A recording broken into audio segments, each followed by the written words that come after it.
Ieu carita dahar, ieu carita pakaian, keur carita kendaraan. Nah iyalah nuku Kangjeng Nabi dicaritakeun mutu qoblaan ta mutu. Paehan tak kahayang memeh urang paeh asli. Satungtung urang teu bisa maehan eta.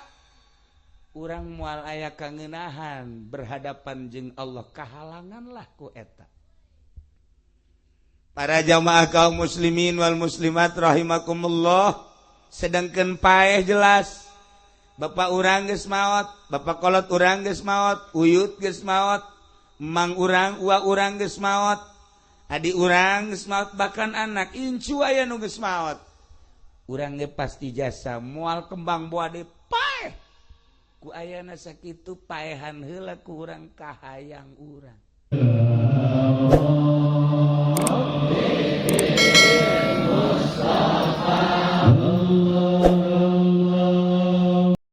Aya nu leuwih pantes batan almarhumah nu sabenerna mah. Lamun tadina bebeja heula maka kula ojol. Ojol. Ieu usul ieu bae heula teu heulakeun ieu. Lumantak ojol lantaran geus mangpaatna. Kanyawan mangpaatna pamajikanana mun sare nukangan bae. Berarti geus manit.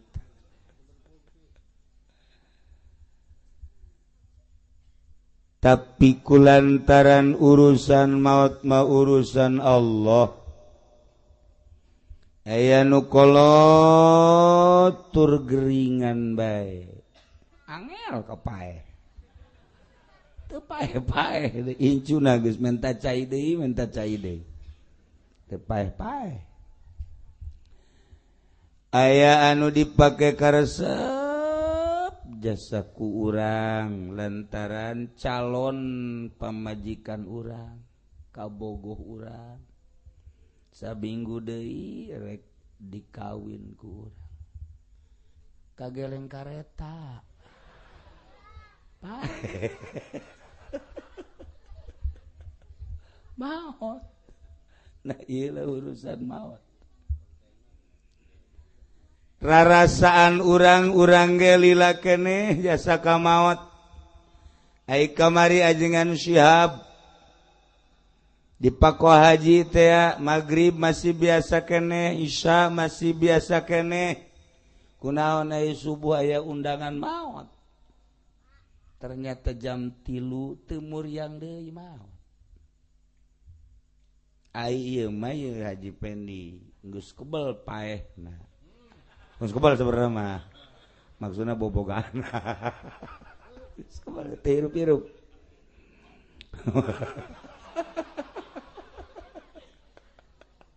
Geus obatan lah mah. Haji jelemana hirup keneh. Nah iyalah masalah maut. Jadi maut eta ninggalkeun dunia. Nusa terus-terusna. Nu bagus nama urang memeh maut kuari geus bisa ninggalkeun dunia. Memeh nyawa urang kaluar urang geus bisa paeh ti heula. Cak Kangjeng Nabi mutu qobla anta mutu. Paraeh heula maraneh geurage memeh maneh paeh. Jadi urang titah bunuh diri. Mulai tas ngaji ti dieu marawa peso. Urang gorok maneh bunuh diri. Cak Kangjeng Nabi mutu qobla anta mutu. Paraeh maraneh memeh maneh paeh. Horenganan lain titah maehan diri. Lain titah urang cara bom bunuh diri lain. Lain cara PKI lain. Komunis lain. Horenganan memeh urang maot jadunya mah bakal ditinggalkeun paehan heula kahayang urang terhadap dunia. Abeh begitu urang maut geus eueuh beung berat urang kieu betah mulai malakal maut datang rek maut. Assalamualaikum Haji Pendi. Cek malakal maut. Salam, saya. Iya abdi malakal maut. Hah? Malakal maut. Dek naon? Iya tugas pula dek nyabut nyawa. Sembarangan bae. Cek malakal maut pan sembarangan. Ulah waka cek Haji Pendi. Cek malakal maut emang berat kanaon nu mantak ulah waka. Kredit cek anggeus. Loba jasa. Loba jasa. Ketika malakal maut datang ke urang teu siap. Lantaran loba jasa karesep di jero hate. Resep kana motor ngahalangan kana ngeunahna sakaratul maut. Resep kana mobil ngahalangan kana cepetna sakaratul maut. Resep ka jahe mah kumaha tah mah? Oh angel jasa angel anu molotot be. Molotot batas simeuteun. Angel gapae. Tah, ieu nu batak cak Kanjeng Nabi mutu qabla anta mutu. Paehan heula ku anjeun kahayang memeh maneh mah paeh. Kahayang heula. Nah, Kiai ari kahayang teh naon sih maksudna? Kahayang teh nafsu. Nafsu urang teh lamun henteu dipaehan moal aya ngeunah ibadah ka Allah. Salat ge salat capek. Jasa sakitu deketna ka masjid hampir teu nyauheun ka tihang masjid. Ieu mah di ditu mah di Subang. KTP-na mah urang Sukamulya. Teu nyauheun. Kunaon berat. Nafsu. Lamun urang ningali orai naga. Orai naga teh nyana kaluar ti leuweung. Eta orai naga nu mantah kaluar teh lantaran lapar loba dahareun di luar. Nyana teu kuat. Kaluarlah ti gunung. Kaluarlah ti leuweung neangan dahareun. Naon nu aya disamber ku nyana. Aya anak kotok tewak. Aya anak embe hayang nyana ditewak. Aya anak kebo ditewak. Aya anak jelema. Satungtung aya dahareun nyana kukuliaran bae eta orai naga. Meureun urang mun nyaritakeun orai naga mah teu pati warau urang dieu mah orai sanca. Orai sanca eta bangih naon bae tewak. Mangih naon bae tewak. Mangih naon bae tewak. Tah.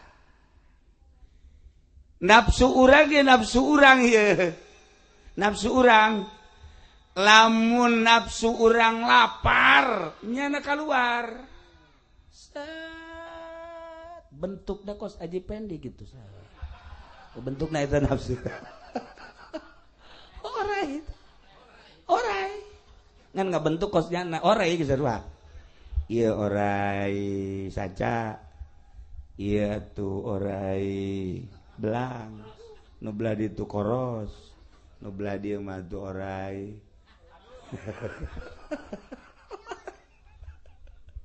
Kaluar. Ngan ku Gusti Allah dibentukeunana kos urang. Ieu teh sabenerna mah kadeuleuna ku ahli Allah mah orai. Mantak tadi kula barang deuk asup ya imbung sasalaman. Loba orai.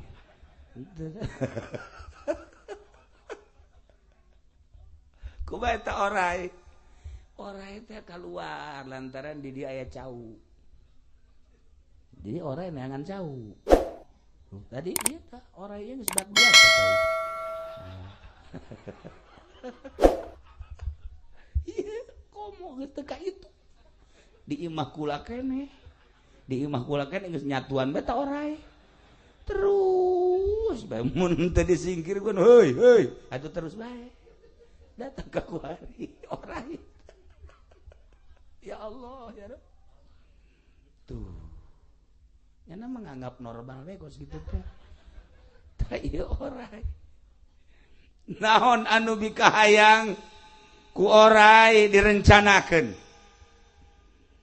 Bahkan orai mah sakadar hehewanan. Tapi nafsu urang mah neuleuh sapeda hayang, mulai dipikir, diusahakeun. Neuleuh motor hayang, dipikir, diusahakeun. Neuleuh mobil hayang, dipikir, diusahakeun. Bahkan neuleuh jabatan hayang, pikir, diusahakeun. Bahkan kamuliaan jeung keagungan, pikir, diusahakeun. Neuleuh urang Karawang, gede susun hayang deui. Ya Allah. Surah suara. Tah. Orai mah orai sakadar dadahareun hewan, tapi kan bentuk kos kieu mah. Ieu mah leuwih ti orai.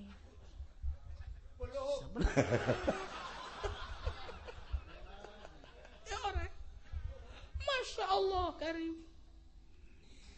Kangjeng Nabi nu bahaya teh ieu nafsu urang anu digambarkeun seperti orai di mana-mana ieu nafsu urang mikahayang kemudian urang mikir nafsu teh sanggeus mikir ngeusahakeun terjadilah di jero hate teh urang teh diperintah ku kahayang urang.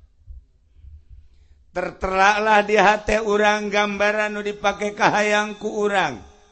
Urang hayang motor nyangre di jero hati motor urang. Sanajan urang salat nu kabayang lain Allah sekupi. Nafsu eta kos kitu. Urang hayang apansa sanajan urang Allahu Akbar.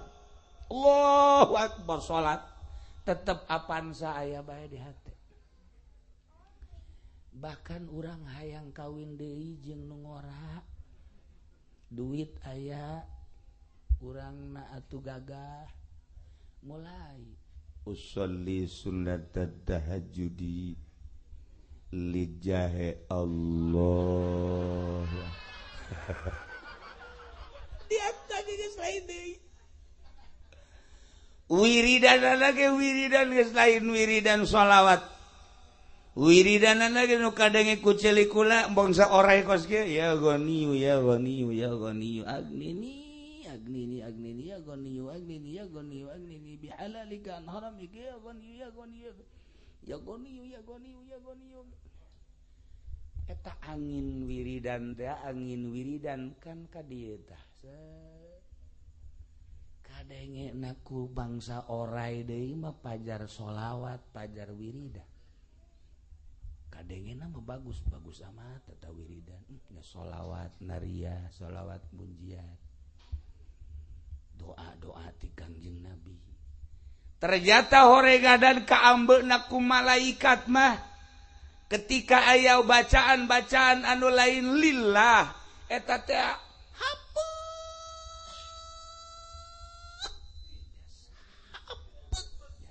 cak urang Sumatera mah hapeuk. Buktikeun ku ari ku ente ambean huluna. Geus moal kuat begitu. Moal kuat hapeuk. Bau.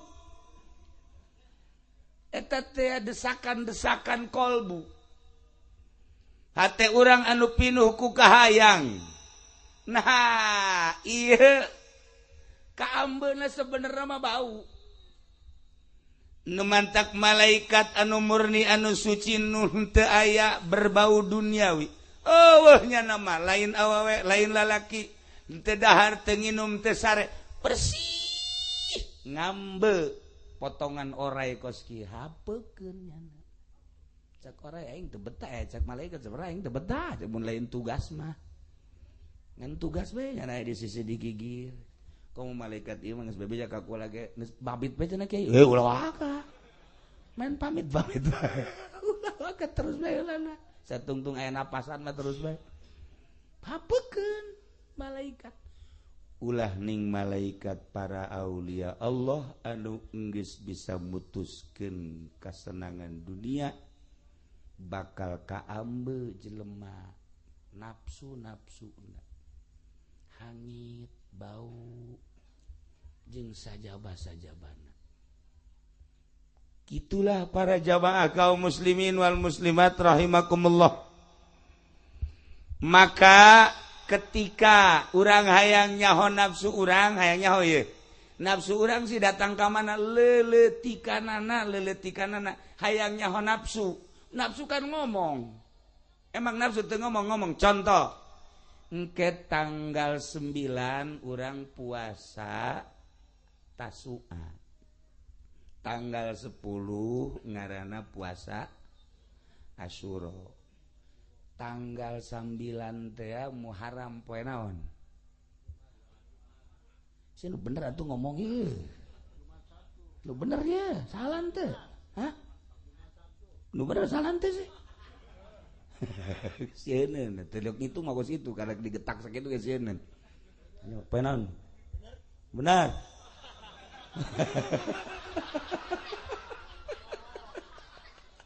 Boga anak buah aya mah teu lempeng kabeh.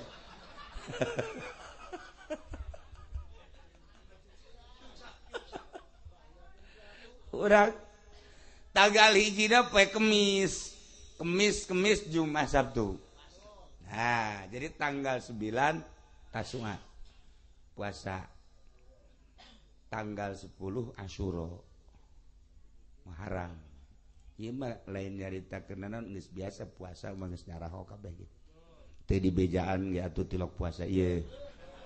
Bagaimana? Teu kapikiran. Tah ieu mah kieu hayang nyaho nafsu ieu mah. Puasa urang poe Jumat. Tek mulai orang di jam 7 mah masih biasa, jam 8 biasa, jam 9, jam 10 tak hudang sere mun sare teh atau nu teu hees mulai jam 11 ngomong kan nafsu urang ngomong bos lapar bos. Eta nafsu urang bebeja ka urang bos lapar neule di meja aya kopi kapal api bos kopi kapal api bos waduh digulaan kontreng mantep bos eta kan nafsu urang ngomong nafsu dahar nafsu nginum ngomong eta nu kos kitu ngaranna ka diri urang. Cak nafsu kita makan yuk lapar ada orang dalam dong di dalam nggak usah takut aduh ada kan ada cucu malu sama cucu kunci. Oh cek aja Pendi iya juga ya iyalah kecuali kakek-kakek harus pinter dong jangan sampai kelihatan anak kelihatan cucu udah kita aja kan enak itu jengkol masih ada, wih sambal masih ada. Udah ntar ngerokoknya di kamar aja udah beres baru keluar lagi kan nggak tahu orang. Udah mantep dah, boleh juga ya. Nah iyalah, iya ya oke dah, oke bawain, masukin ke kantong atuh, kantong terus bawa ke kamar, masukin kantong, suka trek, nah. Ini mantep nih baru kerjaan bagus yang begini nih. Iya maka tah eleh takut nafsu tah haju dahar tah bisikan nafsu terhadap lapar, bisikan nafsu terhadap dahaga, bisikan nafsu terhadap makanan-makanan ketika orang puasa bicaranya na ieu keur ngabuktikeun nafsu ngomongnya na ka urang ku urang lamun henteu ditahan eta nafsu urang terjadilah dahar urang eleh taku nafsu Tapi lamun nyana bebeja ka urang, bos, lapar, tasua goblok. Sia kuai, awas ya kuai, pejit sia. Jangan gitu dong bos. Tasua ini mah. Tar jam 6. Waduh, nggak kuat bos. Nggak kuat gua kubur lu. Itu bahasa bagus. Sampai jam 12, bos. Atuh nyiksa awak nanaonan. Puasa kan sakadar sunnah. Haju kan awak mah lamun haju lapar, haju gering kan teu bisa salat ka dituna, teu bisa maca Quran. Puasa malah sapira puasa. Tapi ka dituna urang gering ieu bahaya, ulah ngajadikeun ganjaran tina masalah anu leutik. Maning buka tapi seger kan urang ka dituna. Ji bener oge nya ya gitu. Nasehat hebat eta. Nafsu nasehatna. Haji Pendi kan geus kolot. Daya tahan tubuh kan lain. Nu ngora onam, nu ngora mah nya mah tuh kuat tuh puasa sababaraha poe ge hizib segala ge. Ai Mang Haji mah cak nafsu teh geus kolot lah atuh geus puasa Tasua, puasa Asyura geus baheula. Geus bae ayeuna mah mendingan ge puasa sederhana bae tapi kan ka dituna gaga bisa dagang, bisa ai sehat bahkan bisa ibadah nu lain. Lah mending buka bae engke bae jam 1, jam 2. Eta ge jam 2 geus beungan ganjaran ieu ka dituna. Geus cukup sakitu ge bagi orang-orang tua mah. Cek Haji Pede bener oge nya sakeuna ye. Ya geus atulah jam 2 buka, eleh takun nafsu. Eleh takun nafsu. Tapi lamun ditahan macam Haji Pede goblok bener sia. Aing nu geus kolot teh tereh paeh. Manya aing eleh ku sia. Ye tolol merarasaan aing suke paeh asana ieu. Emang kunaon gitu? Ih geus eungap geus aya, batuk geus aya. Neuleuh awewe nu ngora pajar nini pajar ngora. Ieu kan lain deui kan. Geus lain deui cuacana ieu. Tah eta lamun geus kitu pan geus tereh. Irung geus teu kadeuleu irung. Kan urang lamun hirup normal mah teh irung kadeuleu. Kamari Haji Pendi urang geus irung ka mana sakena ieu? Geus teu kadeuleu. Gambaran nafsu. Ketika urang lapar, nafsu urang ngomong, "Hei, bos, lapar. Bos, lapar." Dahaga eta terus bae unggal poe teh sapoe eta teh per jamna per menitna urang teh terus bae digandrungi ku dahar. Urang jam 12 hayang dahar inget, jam 1 hayang dahar inget beker salat ge salat hayang dahar sebab kahayang nafsu mah terus bae. Karak sapoe karak puasa sapoe nafsu can reda. Puasa 2 poe encan reda. Ke puasa ge 10 poe kakarak geus teu hayang dahar, teu inget ka dahar, teu hayang nginum, teu inget ka nginum. Nah ieu gambaran nafsu. Kuari urang hayang baju. Awewe ka Cikupa, woi rongres bagus amat ya rongres. Masya Allah, renda anak mantep amat si renda ieu. Ya Allah, ya Rabb. Ieu mah aya kemekah-mekahan ieu mah bagus. Asa-asa di Pasar Seng ieu bagus. Oh, Pasar Seng mari di Zamzam Tower. Oh, di Hilton. Tanya sabaraha duit sih ieu? Hargana ditanya. Oh, ieu 500 real. 500 real teh 2 juta. 2 juta. Tanya di Cikupa seperti itu, bisa juta lah. Di Cikupa mau lain 2 juta lah. Bisa juta. Langsung lantaran encan kabeli, nafsu encan cager. Datang ka imah ge beta awewe. Hayang boga duit 1 juta kumaha nya ieu. Eng meuli baju nu hideung bagus, rendana ge bagus. Salat zuhur heula. Usolli fardhu zuhri 4 rakaatin li baju hideung Allah. Baju hideung aya bae. baju hidung, datang ke asar baju hidung aya bae, datang ke maghrib baju hidung aya bae, datang ke peuting baju hidung aya bae.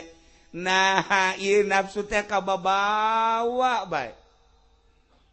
Ieu keur carita dahar, ieu keur carita pakaian, keur carita kendaraan. Nah iyalah nuku Kangjeng Nabi dicaritakeun mutu qoblaan ta mutu.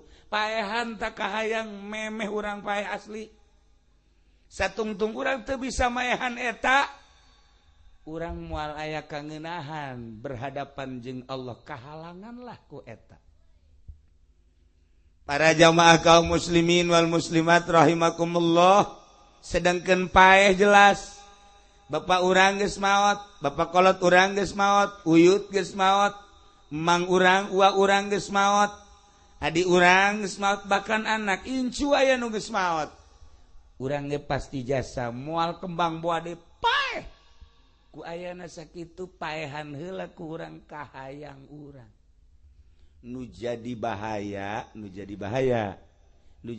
ye.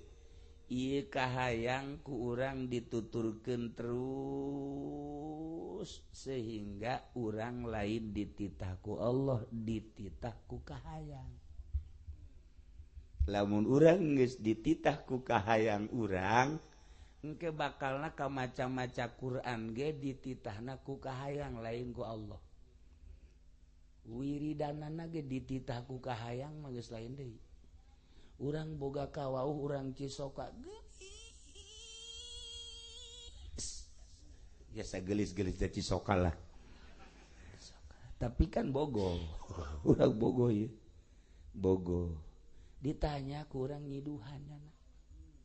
Kumaha Haji Pendi ditanya, "Neng ka mana neng?" "Tih." Beungeut kos kitu tuh nyatanya bae.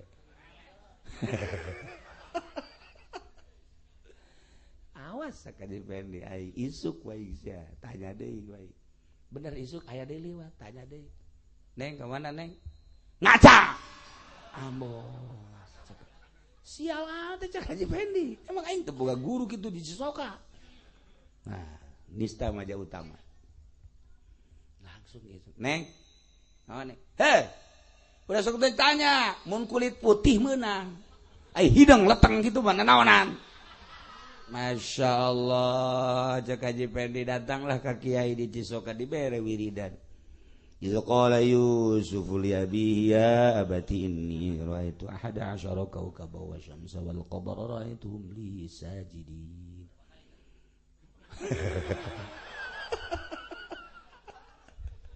Ulah sok aya sababaraha kali. Contoh doang ieu mah geus mah praktek deui. Ieu mah keur carita. Eta kan Al-Quran. Dibaca wahyu kita Al-Quran. Tapi kulantaran desakan kahayang. Geus lain diparentah ku Allah. Eta maca Quran na kos kitu teh desakan kahayang. Berarti nafsu. Lain diparentah ku Allah. Bakal ka neraka. Sanajan maca Quran. Maca sholawat supaya karung laku. Allahumma sholli sholatan kamilatan wa sallim salaman taman. Karung laku. Allahumma sholli sholatan kamilatan wa sallim.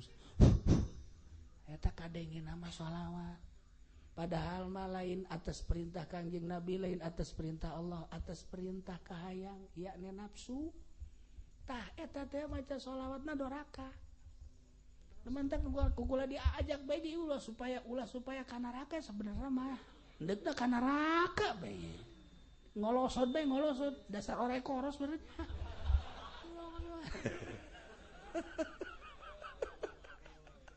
Masya Allah. Nah, iya kukula dek dicaritakeun sote hati-hati. Urang kan kuari keur mengenang kematian. Sedengkeun urang bakal maot. Ai maot tetapan geus jelas. Bakalna pasti lain bakal lalagaan. Sanggeusna urang memastikan paeh nu jadi batur urang ayeuna kan 3. Hiji batur urang teh dunia. Kuari urang keur hirup babarengan jeung pakaian dunia, babarengan jeung imah dunia, babarengan jeung kendaraan dunia, babarengan jeung dahareun dunia. Salila hirup etalah babarengan jeung urang. Babarengan nu kadua ialah keluarga. urang bareng jeung pamajikan, urang bareng jeung anak, urang bareng jeung incu, urang bajang bareng jeung temen-temen dagang ke kantor tani dan lain sebagainya. Ilah nu bareng jeung urang. Nu katilu nu ngabarengan ka urang adalah amal perbuatan urang. Ketika urang paeh, tiluanana nganterkeun dunya kasamak-samakna balik, babaturan urang, keluarga urang, hatta pemajikan jeung anak balik, urang koloso diasupkeun ka jero kubur, nu milu hiji amal urang ka jero. Masya Allah, ini perlu direnungkan ku urang. Mulai dibuka, tali-talina dikumpulkeun, ya Allah. Buka cenah pipina tempelkeun kana taneuh, dibuka. Anu kuari jadi kebanggaan, jadi parabot ria. Komo awewe mah dipoles heula. Mending yang salaki mah jang tukang ojek. Dipoles. Ya Allah, ya Rabb.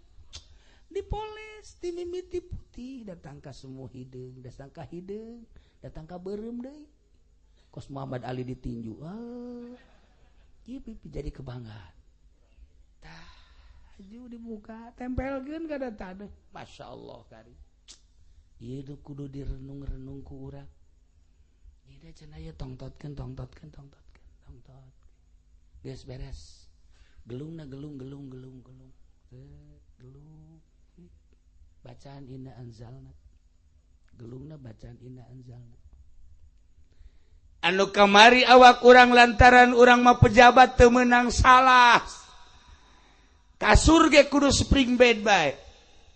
Teu meunang salah selimut kudu nu anu kamari ieu lantaran urang bos, kasurna AC-na ge kudu meta anu luar biasa. Lantaran kamari ieu urang hirup teh dimumule ku batur. Embung urang hirup ngagoletak sare teh. Tetep kudu make ampar anu bagus, permadani dan lain sebagainya. Kuari mah eueuh saha. Eta gubernur teu kudu make ampar. Eta bupati sarua bae. Eta camat komo. Eta cenah Haji Pendi mah keur ngorana gen teh ieu. Enggeus paningan ge gebrus. Eueuh amparan eueuh naon. Ya Allah ya Rabb. Nu kamari urang kudu make ampar, kuari mah eueuh ampar. Nu kamari anggelna ge Masya Allah. Kuari hanya sebuah gelung. Ieu nu kudu dipikiran ku urang. Aju mulai tah ditatabanan terkadengekan ku urang lantaran roh urang aya di dinya. Kotrak ngajerit kan urang. Ngajerit. Beres geus cenah geus. Ieu kurang saeutik ieu kurang ieu. Golok na mana golok kadenge ku urang. Golok ieu saeutik ieu teh jang taneuh tah. Tak. Beres. Samak. Urang ditinggalkeun di jero. Nu panggeulana nu kolot ti bang ieu. Nu bakal ditinggalkeun jasa. Kolot mah tereh. Moal kebal deui. Doakeun ieu nu kolot di subatareh amin. Nu kolot subatareh amin. Tah. Ayo korlak. Bah, ditincakan. Salakina maot, anak nincakan. Pemajikanna cerik kan sakada di luhur pemajikanna maot salaki nincakan. Bosna paeh anak buahna nincakan. Anu teu kawawa, guru anu dianggap mulia, guru nu dianggap agung ketika maot muridna nu nincakan. Masya Allah kari. Bayangkeun ku hate urang, ku pikiran urang. Ditincakan teu saha.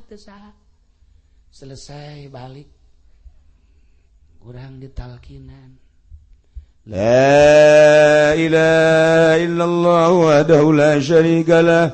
Lahul mulku wa lahul hamdu wa yumitu wa huwa hayyun daimun la yamutu bi yadihil khair wa huwa ala kulli syai'in qadir. Kullu nafsin dha'iqatul maut wa innama tuwaffawna ujurakum yawmal qiyamah faman zuhziha 'anil nar wa udkhilal jannata faqad faz wa mal hayatud dunya illa mata'ul ghurur. cek Imam Subki benta orang di jero kubur benta tah asal geus datang kadinya talkin benta ya Haji Fendi bin Alif langsung nganeng uzkuril ahdal ladzi kharajta alaihi min dari dunya ila daril akhirah langsung nyekel dia tah oh bae wa hiya syahadatu an la ilaha illallah wa anna muhammadar rasulullah sallallahu alaihi wasallam annal maut haqqun wa annal qabra haqqun wa anna su'ala munkari wa nakiri haqq nyekel tadi ya Allah bae sampai selesai yana hudang kita jol malaikat amal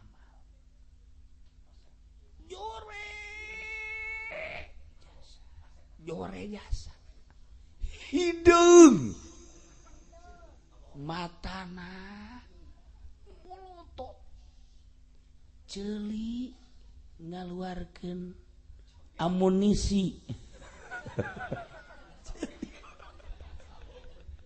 ieu kitu kan ya Allah bau kan otomatis aja pengen nanya ayo saha sia saha heula ieu aing batur sia batur iraja aing mah teu boga babaturan kos gija aing mah babaturan aing mah tarus di Jakasep sakieu mah Anas da sakitu mah atuh dibandingkeun jeung nu di Cisoka mah tu ieu je bararagus kabeh ge ieu mana ai eta wiridan iz qala yusufu li abihi ta jadi aing oh ai eta maca sholawat teh harita anu henteu ikhlas lillahi taala ta jadi aing ya Allah ai eta puasa muasaan karung ta jadi aing kadeulina bapan sia ibadah padahal mah eta hayang ngabentuk dunia ta jadi aing ku ari hayu sia tahajud pan tengah peuting hayang warung maju jadi aing anu paling parah waktu sia ngabonceng si Mbak anu susuna dituker jeung baso teh tah aing jadi gos kieu ye jak aja beda tuh kaditu malih aing mah ti mimiti ayeuna deuk milu bae jeung sia kaditu terus aing mah ti mimiti ayeuna terus deuk milu datang ka akhirat terus aing mah deuk milu kas gedeung deui bakal aya malaikat munkar nakir disiksa sia tanggung jawab aing coba engke aing deuk milu terus datang ka mahsyar datang ditimbang amal nyebrang di jembatan Siratal Mustaqim aing milu terus cak aja pede atuh aing isin deuk isin henteu bukan milu aing mah ieu lain nu kudu direnungkeun ku urang nu kudu dibayangkeun ku urang supaya salat urang bener-bener lillah supaya puasa urang bener-bener lillah supaya usaha urang bener-bener lillah supaya ngaji urang bener-bener lillah lantaran lamun lain lillahi ta'ala teh jadi amal wa ma umiru illa liya'budullah mukhlishina lahud din mukhlishina na ieu dalam rangka merenungkeun kematian sesuai jeung nu ku urang kuari keur didoakeun urang ge kapan bakal urang kuari salat lempengkeun salat urang ka Allah urang isuk puasa insyaallah lempengkeun puasa urang ka Allah urang maca Quran lempengkeun maca Quran urang ka Allah urang ngaji lempengkeun ngaji urang ka Allah urang sodako lempengkeun sodako urang ka Allah abeh bener-bener jadi amal urang ketika amal urang mukhlishina lahuddin salat urang ikhlas puasa urang ikhlas baca Quran urang ikhlas sodako urang ikhlas kabeh ikhlas bakal ngabentuk amal urang kasep luar biasa eueuh lah di dieu malah nu kasep ieu mah potongan monyet kabeh eueuh nu kasep jangan kasep kasep mah di mana nu kasep beungeut mah ambalaya nu kasep hate hese urang neangan nu kasep atuh babari Cikupa diteureub tapi kasep hate kos urang neangan awe nu geulis atuh babari jasa dicitra ambalaya nu antingna sabelah beda sabelah detik nu bukna beureum sabelah hejo sabelah atuh aya ja urang dieu pan sok kadinya nah ge eta malaya atuh da geulis mah deuk nu hideung nu putih wah malaya tapi nu hese ge anu geulis hatena urang boga pamajikan geulis rupana tapi hatena teu geulis capek tapi orang boga pemajikan jore banget nak hatena gelis masya Allah indah orang boga pemajikan jore kesabara tapi jore ke kadele ku batur kurang makan gelis pasti lain marah atuh si eta mah kitu bae cenah asal orang daek berarti bogo gelis cek urang relatif kan gelis cek babaturan urang teh eta pamajikan teh kan gitu amat gitu ge rupana hatena gelis coba buktikan hayu begitunya na ka masjid ti isuk datang ka magrib pamajikanna teu nanya-nanya sugan ka haji di mana ka haji teu sadaek nanyana sebab bersih hatena sebab lamun lamunnya na usil atuh bisa ditinggalkeun kan garana ge jore tah ieu geura malama kak tetangga mau tahlil ka ditu tahlil aya pengajian ka ditu kak ngaji kakak ieu geus pokona mah kakak mah geus ka ditu bae kula mah geus pokona imah bae geus insyaallah ngadoakeun geus moal hayang aya naon hase bersih mah nah urang ninggalkeunana deuk saminggu ka mana geus eueuh pikiranna naon deh eueuh pikiranna naon eueuh melang mah naon deh tanya emang ente teu melang ka pamajikan henteu bisa berapa ya bisa minggu emang temer desanu deh kan kos gitu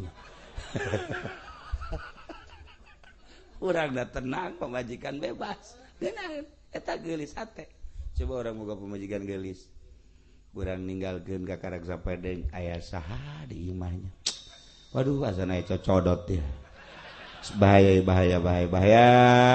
oh komo aju di SMS dengan jawab waduh mas puyeng salat ge inget ka pemajikan bae boga pemajikan jore mah tilok ingat ka pemajikan Allahu Akbar geus mantap kula mah inget ka pemajikan teh aya nu kieu ye aya jelema foto pemajikanna dibawa bae masyaallah tah mah hebatna satam asal liuk gernung buka kunyana ketutupan deui kadadegan ku babaturan kadadegan foto sanya gitu mimiti mah kenyana lempang manggi huru hara gede buka foto pemajikan anak boki tutupkan deh babaturan akan budak neuleuh foto saha sih aneh ke lempang deui ka mana aya nu nyarekan nyana teh anu nyarekan malah muka foto pemajikanna dibuka tanya ku babaturan hebat foto sa pemajikan hebat amat beureun geulis jases ya tenang bae sih asana aing mah neuleuh sia di kantor asal keur naon-naon neuleuh pemajikan dilempang keur lempang mun keur rareueun neuleuh foto pemajikan kamari anu nyarekan neuleuh pemajikan masih mah geulis jasa meureun tah ieu buktina jakos kieu bae aing mah nu mantak ieu foto pemajikan teh dideuleuh deui aing asal neuleuh foto pemajikan be ringan beban aing. Pan bisa ringan lantaran walakna tanding. Jadi aing mah neuleuh mahon bae problem-problem asal dibandingkeun jeung pamajikan leutik.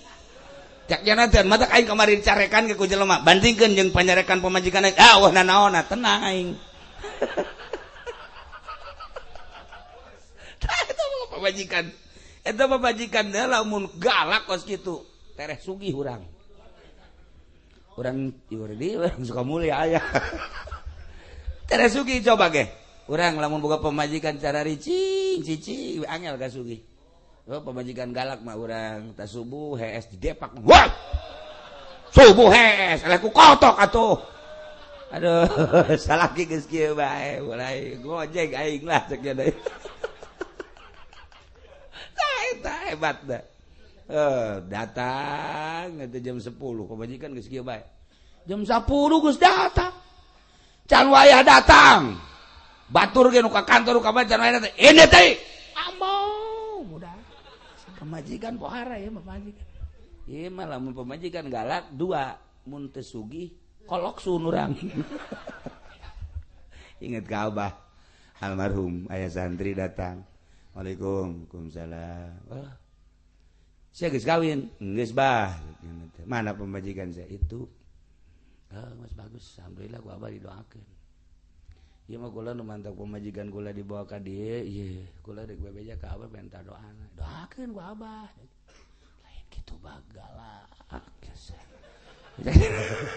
tek santri tak ka Abah bebeja sia kunaon bebeja ka Abah galak eta teh anugerah cek Abah teh anugerah pokokna lamun boga pemajikan galak sugih geus sia lamun sia boga pemajikan teu galak sia miskin kajen kumaha ge ku Abah didoakeun bagus sia hadena ge boga pemajikan galak sia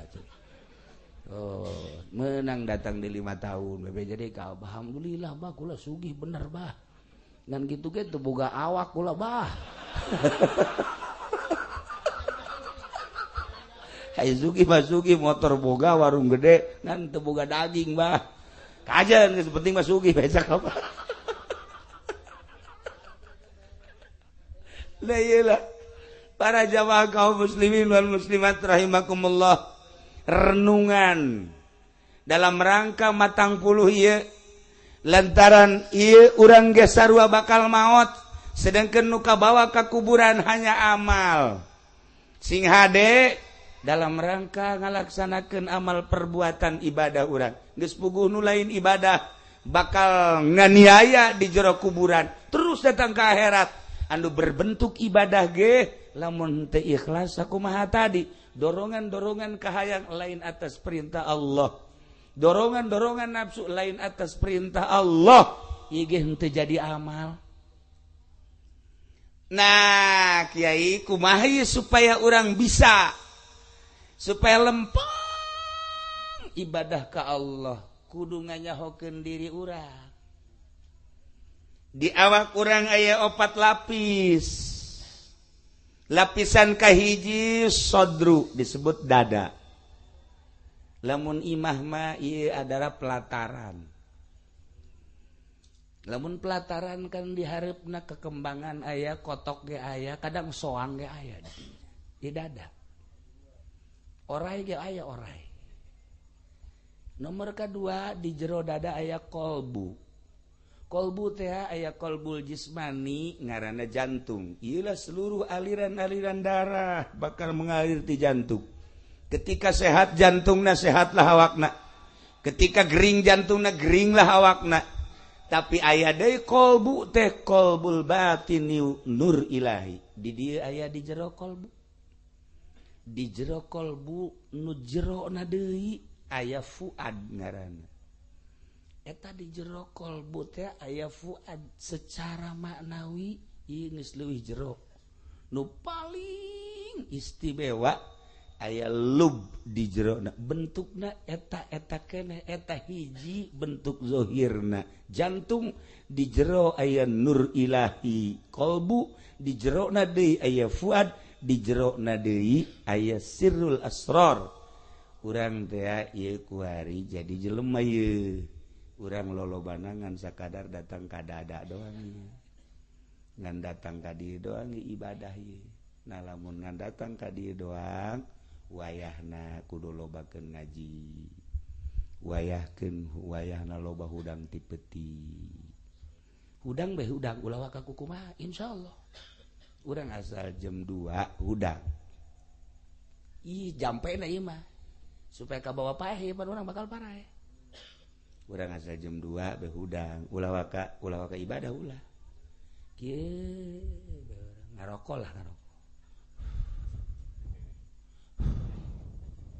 isu penting hudang deui jam 2 ngarokok deui tilu penting urang hudang ngarokok deui cek pamajikan ka haji jadi kieu nya ka haji barang haji ka Cilongok cek nya jadi OTM kieu lain kitu ieu teh keur merenung kayak kebal-kebal bahkan aing nanaonan ieu hudang maning kiih mana atas mah tun ka mana deuk nyeklak deuk naon sapodo teh mah engke kebal-kebal mah ji horeganan ngeunaheun ieu hudang peuting teh ngeunaheun mana ngeunahna saat batur kerek saat batur lelap urang hudang masyaallah horeganan aya makna lantaran rakaatani minal lail 2 rakaat bae salat dilaksanakeun ti peuting khairun leuwih bagus tibatan nu disorot ku panon poe dunia berarti 2 rakaat urang salat ti peuting leuwih bagus tibatan dunia nu kasorot ku panon poe kan dunia bayangkeun ku urang dunia nu sakieu kurang dimumulena bandingkeun jeung salat 2 rakaat tengah peuting masih bagusan 2 rakaat masih kena teu kabita kene bae urang suka mulia mah goblok ieu goblok ieu urang suka mulia mah goblok ieu ngacung nu goblok ngacung ngacung kabeh ieu teu beres ieu ieu geus dibejaan tah nah berarti kan hebat jasa tah salat ti peuting haju saat-saat urang poek urang hudang eta teh maknana naon bakal caang di jero kuburan. Jadi lamun urang kuari dikubur set lah leutik tak kuburan teh. Tapi Kangjeng Nabi bisa ngadonga wa ausi'hu. Gusti moga gajembarkeun ka kuburan kipulan waktu ngadoakeun sahabat. Wa nawwirhu Gusti moga nyaangkeun. Bajang ta doa Kangjeng Nabi nu sok dibabaca teh disundakeunlah geus ku urang. Horenganan kieu ketika orang di jero kuburan nu sakitu sempitna tetapi urang di dunia na sering hudang ti peuting eta orang di jero kuburan caang ya Allah ya Rabbi udah kaget cenah cak batur kuburan cenah poek jacaang horenganan eta tah urang cacaang salat ti peuting teh nembus ka kuburan. Alhamdulillah kok sosok baik buka kaisin teh budak alhamdulillah parah ya budak parah ya nah cedakan di kuburan teh panas lantaran sempit tapi ternyata tis di kuburan horenganan eta jariah jeung ngajembarkeun hate fakir miskin.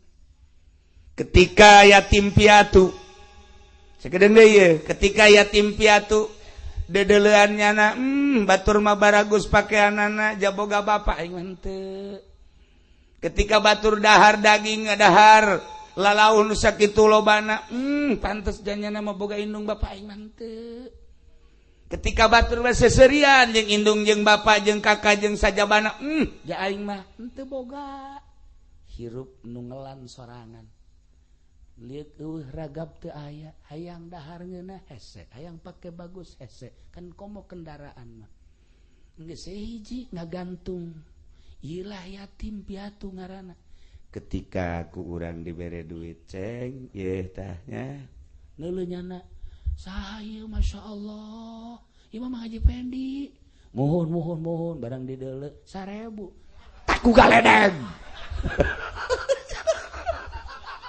sugan teh deuk bunga 1000 atuh kira-kira disoekeun muka ku yatim teh tah jang haji Masya Allah tapi begitu set ceng beres 1 juta nyana neuleuh ka dieu ieu saha ieu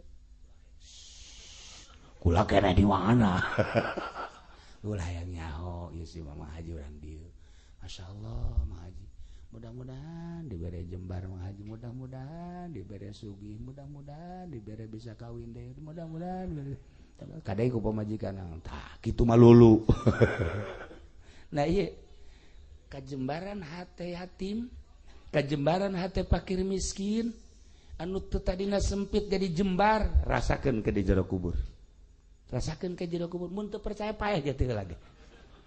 Ya Allah ya Rabbi ieu kula mah deuk gambar-gambarkeun nu bakal kajadian di jero kubur urang bakal maot sakedeung deui urang lebaran yatim ngan ulah dipamer-pamerkeun dulur yo ti kula dulur ya ulah Geus bae aya yatim kade sia kade.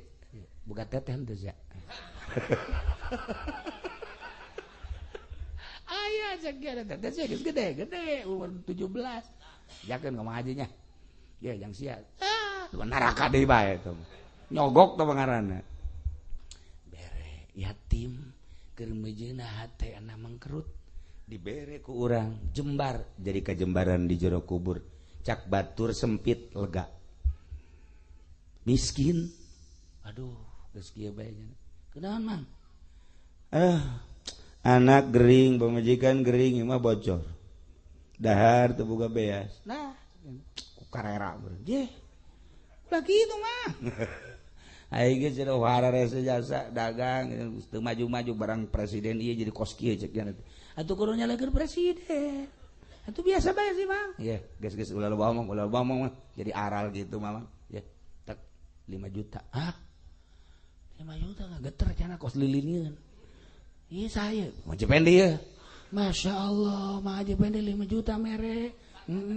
Aduh ya Allah, ya Allah. Saya Maji Pendi mal kabeh, tas 100 baik.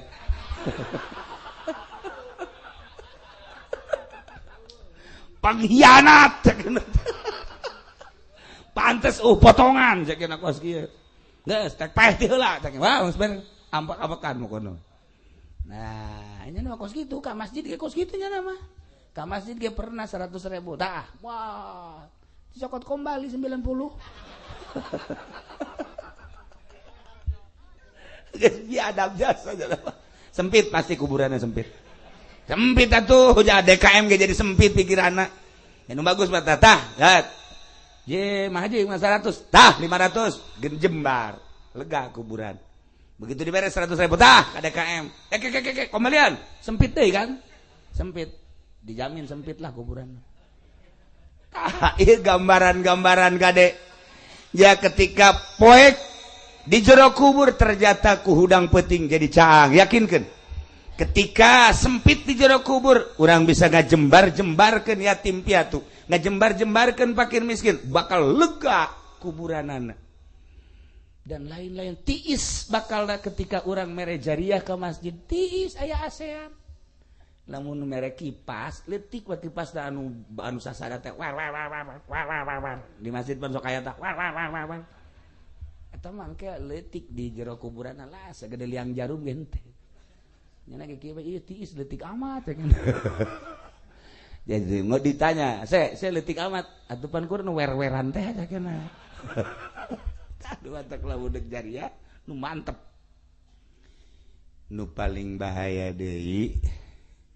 Waduh, setengah 12 lewat. Setik deui. Tadi kula ngaji tadi man mata saha jelema nu maot min ummati ca Kangjeng Nabi ti umat kaula. Umat kaula maot wa amila amala qaumil Lut nyana boga pagawean kos kaum Kangjeng Nabi Lut, homoseksual. Lalaki bogoh ka lalaki, awewe bogoh ka awewe, lesbi. Naqalahu kubrahu Allah mindahkeun kuburanana ilaihim ka kaum Kangjeng Nabi Lut. Jelema nu homosek di Sukamulya nyana terus ngalaksanakeun homona, lesbi nyana ngalaksanakeun paeh nyana teu tobat.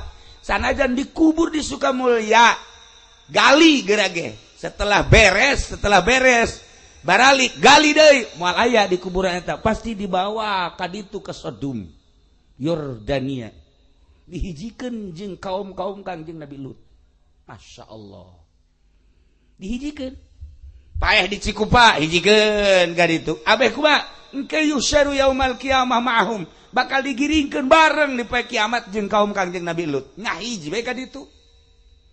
Eta sebagai gambaran anu homoseksual, anu lesbi bakal dihijikeun jeung grup-grupna. Sarua urang kuari anu soleh cinta dunia anu teu pernah ngazakat bakal hijikeun jeung korun. Jelema anu ngagugulung hawa nafsuna kos Firaun bakal hijikeun jeung Firaun. Lamun urang kuari mencintai aulia Allah bakal dihijikeun jeung para wali Allah.